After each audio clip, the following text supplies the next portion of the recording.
Welcome student. We are going to read next point from the chapter of minerals and energy resources. In this video we will understand manganese and non-metallic minerals, about non-metallic minerals and conservation of resources. तो हमारे पास जो ferrous minerals है जिसमें iron और की study हम last video में किया था। अभी जो मैग्नीज है वो खुद फेरस मिनरल्स का ही एग्जांपल है। तो इसके अंदर आयरन और मिलता है, इसलिए इसको फेरस मिनरल्स बोला जाता है। It is use for steel industries. ये जो मैग्नीज है ये रॉ मटेरियल के रूप में यूज होता है स्टील इंडस्ट्रीज में, स्टील तैयार करने के लिए। एक टन स्टील तैयार करने के लिए हमारे पास 10 kg मैग्नीज की रिक्वायरमेंट होती है। जो स्टील इंडस्ट्रीज होती है उसको जो आयरन इंडस्ट्रीज का अल्टरनेट माना जाता है। स्टील होता है वो आयरन की जगह यूज होता है, यानी कि आयरन से हम सिर्फ स्टील तैयार करते हैं तो वो जो नई मेटल बनेगी वो उसके कंपैरिजन में एक अच्छी क्वालिटी की बनेगी। इसका मैग्नीज का जो यूटिलाइजेशन होता है वो ब्लीचिंग पाउडर बनाने के लिए,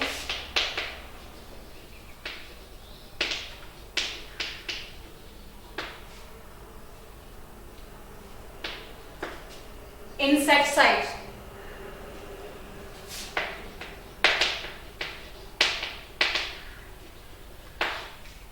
और जो paint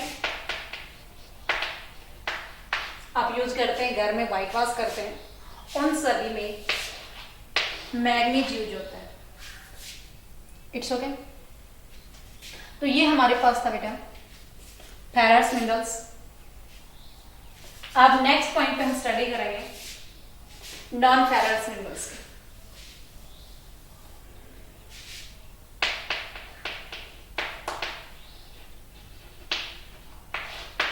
Those minerals does not have iron ores are called non-ferrous minerals.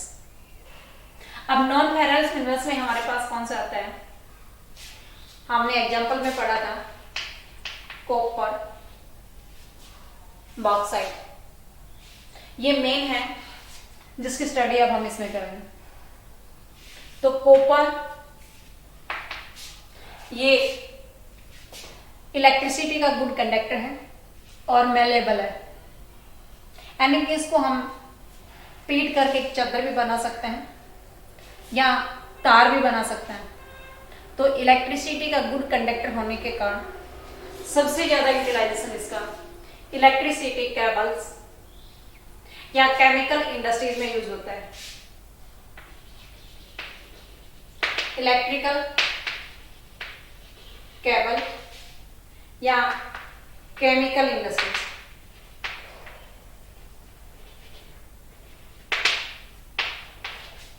Okay. ये हमारे इंडिया के अंदर एमपी में, राजस्थान में और झारखंड में मिलता है। तो राजस्थान का जो आपके नेबर स्टेट है उसमें कॉपर खेतड़ी नाम आपने सुना होगा। ये जो खेतड़ी है,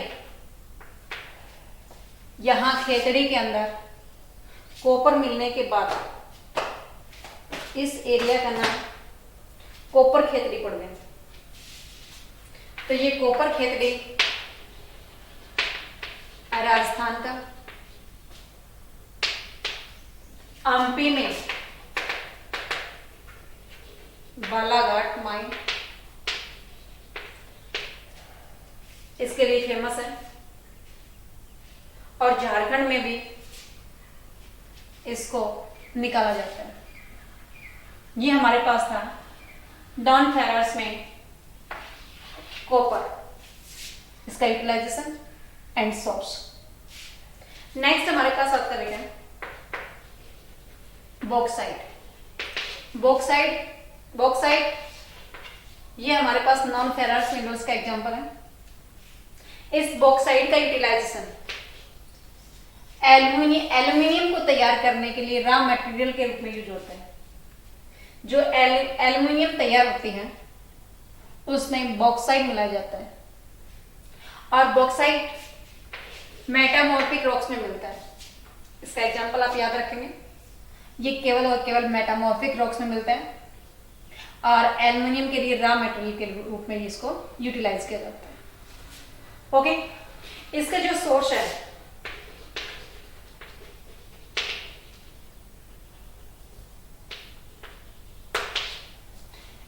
सोर्स है वो अमरकंटक यानी कि अम्पी।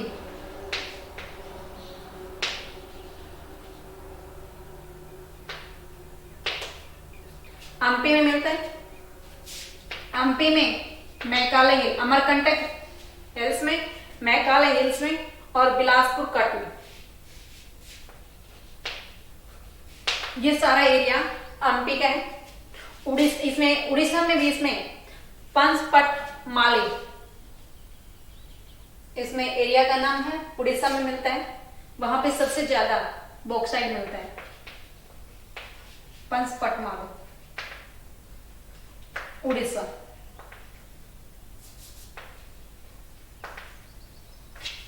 ओके, तो ये बॉक्साइट हमारे पास मेटामॉर्फिक रॉक्स में एल्युमिनियम के लिए रॉ मटेरियल के लिए यूज होता है। इसका जो सोर्स है वो अम्पी, उड़ीसा, इस एरिया में हमें सबसे ज्यादा बॉक्साइट मिलता है। इट्स ओके, ये हमारे पास था मेटालिक मिनरल्स का नॉन फेरस। मेटल तो है बट इसके अंदर आयरन और नहीं होता है। नेक्स्ट स्टडी हमारे पास है बेटा non metallic.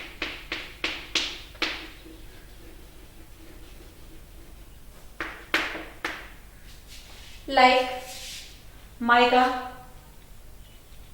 Limestone, salt, marble, ये हमने एग्जांपल नॉन मेटालिक मिनरल्स के पढ़े हैं। सबसे पहले स्टडी हम यहाँ पे माइका के बारे में कर रहे हैं। माइका की जो लेयर है वो सेडिमेंट्री रॉक्स में मिलती है। इसके अंदर 1000 सीट क्या जो इसकी लेयर है माइका की, वो कुछ एक सेंटीमीटर हाइट में मिल जाती है। बहुत बारीक बारीक इसकी लेयर मिलती है। ये कई टाइप्स के हमें मिलते हैं। जिसमें ये जो माइका होती है इसमें इलेक्ट्रिसिटी इंडस्ट्रीज के रूप में इंडस्ट्रीज में इसको यूटिलाइज किया जाता है, क्योंकि ये नॉन मेटालिक है। इसमें इलेक्ट्रिसिटी जनरेट तो नहीं होती बट कंज्यूम करता है, यानी कि उसको वेस्ट लॉस्ट होने से ये बचा लेता है। इसलिए इसको नॉन मेटालिक मिनरल्स में माइका को इंडस्ट्रीज इलेक्ट्रिसिटी इंडस्ट्रीज में यूटिलाइज किया जाता है। लो पावर, लो साइकिल, इंसुलेटिंग प्रॉपर्टीज के पास है, इसलिए ये इंडस्ट्रीज में यूज होता है। इसमें जो सोर्स है वो छोटा नागपुर,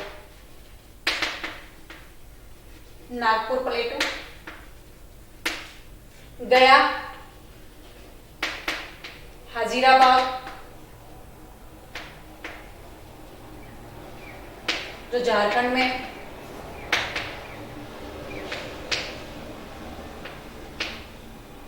अजमेर राजस्थान और Nellore Andhra Pradesh.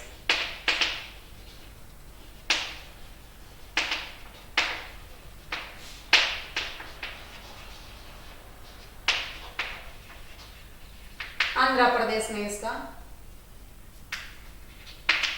Source. Okay, next point पे हमारे पास आता है बेटा limestone. Limestone is also non-metallic minerals. It is found in a sedimentary rocks. ये भी sedimentary rocks में मिलता है, माइका भी, और लाइमस्टोन भी sedimentary rocks में मिलता है। ये जो हमारे पास लाइमस्टोन है इसका यूटिलाइजेशन सीमेंट इंडस्ट्रीज में होता है, तो ये एनवायरमेंट फ्रेंडली नहीं होता है, ये पोल्यूशन क्रिएट करता है। इसलिए ये काफी मात्रा में इन्वायरमेंट को डैमेज करते हैं। लाइमस्टोन और उसके साथ में लाइमस्टोन को एग्जिट करने के लिए, एक्सट्रैक्ट करने के लिए, और साथ में इसका यूजेज सीमेंट इंडस्ट्रीज में होता है। सीमेंट इंडस्ट्रीज में लाइमस्टोन को रॉ मटेरियल के रूप में यूज करते हैं। तो जो सीमेंट इंडस्ट्रीज है उसके अंदर पोल्यूशन काफी होता है, इसलिए इस प्रकार की जो इन्वायरमेंट फ्रेंडली जो इंडस्ट्रीज नहीं होती है उस इंडस्ट्रीज को किलर इंडस्ट्रीज का नाम देते हैं। ओके, हमारी गवर्नमेंट इसके लिए अनेक प्रकार के रूल्स रेगुलेशन इंप्लीमेंट करते हैं, क्योंकि ये पॉल्यूशन को ज्यादा क्रिएट करने वाला होता है। ओके, अब लास्ट में हम स्टडी करेंगे बेटा कंजर्वेशन ऑफ रिसोर्सेज। ये जो रिसोर्सेज हमने स्टडी किए हैं, metallic, non metallic, ferrous, non ferrous, इन सभी के बारे में हमने स्टडी की। तो हमें अब इसमें कंजर्वेशन के बारे में स्टडी करेंगे। Conservation of resources. पहले हमें ये पता होना चाहिए कि कंजर्वेशन हम क्यों करें। कंजर्वेशन करने के लिए बताया जाता है, फिर हम उसका हमारे माइंड में नई बात आती है कि हम इसका स्टोरेज क्यों करें, इसको बचा के क्यों रखें, और फिर उसके बाद में हमारे पास नया क्वेश्चन आता है कि कैसे करें। तो सबसे पहले हमारे पास आता है बेटा कंजर्वेशन ना यानी कि करने का रीजन।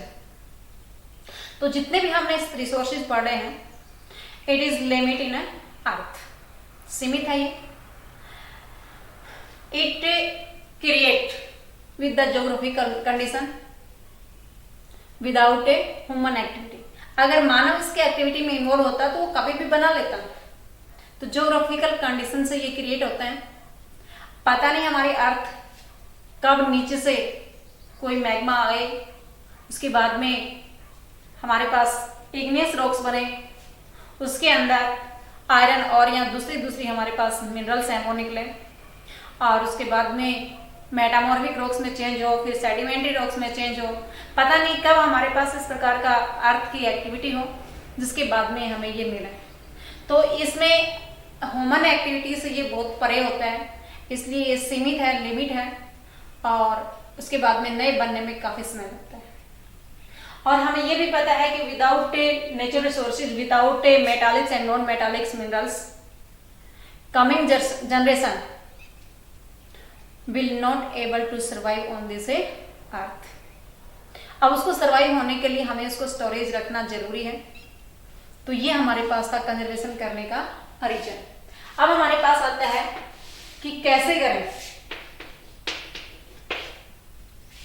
कैसे? सबसे पहले तो हमारे पास आता है बेटा alternative, using of alternative resources. जो हमारे पास मेटालिक मिनरल्स हैं उसके बजाय हम ऐसे रिसोर्सेज को यूटिलाइज करेंगे जो इसका यूज उसमें कम हो। दूसरा रिसाइकलिंग।